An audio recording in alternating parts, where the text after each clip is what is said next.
Yes, students. Question number 5th of exercise 13.3 as per the old book. Mark it as a triple star. Very, very, very important question. Question ध्यान से समझना.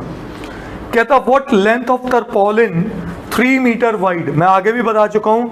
tarpaulin is a cloth जिसको पंजाबी में या हिंदी में तरपाल भी बोलते हैं, जो कार का कवर होता है. Is that clear? तो what length of tarpaulin 3 meter wide. हमारे पास एक tarpaulin क्लोथ है, इसकी कितनी लेंथ चाहिए ये मेरा क्वेश्चन है, जिसकी विड्थ कितनी है 3 मीटर है. विड्थ का मतलब उसकी ब्रेथ कितनी है 3 मीटर है. Will be required to make a conical tent of height 8 metre and base radius 6 metre. ये कपड़ा किस चीज के लिए काम आना है? एक टेंट बनाने के लिए काम आना है, ठीक है, जो कि 8 मीटर उसकी हाइट है और उसका रेडियस कितना है 6 मीटर. क्या ये बात समझ आ रही है? Assume that extra length of material will be required for stitching margins and wastage in cutting is approximately 20 centimeter. तो हमारे पास इस क्वेश्चन में क्योंकि टेंट बनाने टाइम स्टिचिंग होगी तो उसके लिए कुछ वेस्टेज भी यूज होगी. वो वेस्टेज कितनी बता रही है? कहते हैं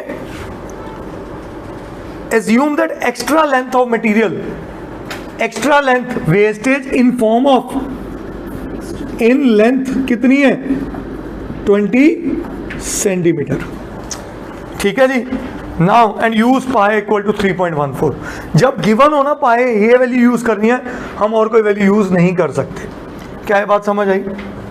अब ध्यान से देखो, जो कपड़ा तरपॉलिन पे लगना है, यूज होना है, वो लगा कहाँ रहे हैं? टेंट पे लगा रहे हैं. और टेंट पे कपड़ा कहाँ लगता है? CSA, area 4 walls. याद है, जमीन पे तो बेस है उसका.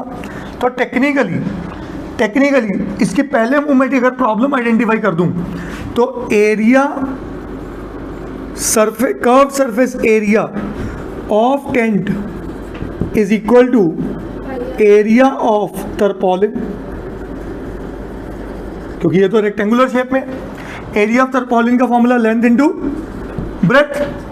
कोन टेंट कोनिकल शेप का है, उसका फॉर्मूला पाई आर एल. तो मैंने टेक्निकली पहले ही स्टेप में प्रॉब्लम आइडेंटिफाई कर ली. पाई क्या है 3.14, उसने खुद बोला. रेडियस क्या है इसका 6. एल नहीं पता, तो एल निकालने के लिए मेरे को फॉर्मूला पता है. दिस इज क्वेश्चन नंबर कौन सा था 5th. ठीक है. अब एल निकालने के लिए क्या formula? R square plus so r का स्क्वायर 36, एच का स्क्वायर 64, ये बना √100 मतलब एल आ गई 10 मीटर्स. तो मैंने यहाँ पे 10 लिख दिया, चलेगा. लेंथ मुझे ढूंढनी है और ब्रेथ कितनी है? बोलो 3. ठीक है जी. ये 3 इधर आके डिवाइड हुआ, 3 2 ज़ा 6. यहाँ से 100 नीचे आया, 0 से 0 गया. 314 इंटू 2 628 अपॉन 10 62.8. बट ये एक्चुअल लेंथ ऑफ तरपॉलिन नहीं थी, क्योंकि इसके अंदर वेस्टेज अभी क्या होनी है? ऐड होनी है. क्या होनी है? देखो ना कितना कपड़ा चाहिए, कितना कपड़ा चाहिए. अब मैं यहाँ पे एक छोटा सा ट्विस्ट कर रहा हूँ. तो लेंथ में जो एक्चुअल लेंथ ऑफ क्लोथ थी, ठीक है, ध्यान से कैच करना, मैं इसको x ले रहा हूँ. b कितना आया था? 3 आया था. 3 किस 3 1 ज़ा 3 2 ज़ा, तो x की वैल्यू आई. ठीक है. सो देयरफॉर अगर नोटिस करो l क्या है? l मेरा है x + 20 सेंटीमीटर. क्या ये बात समझ आई? तो ये बना लेंथ ऑफ तरपॉलिन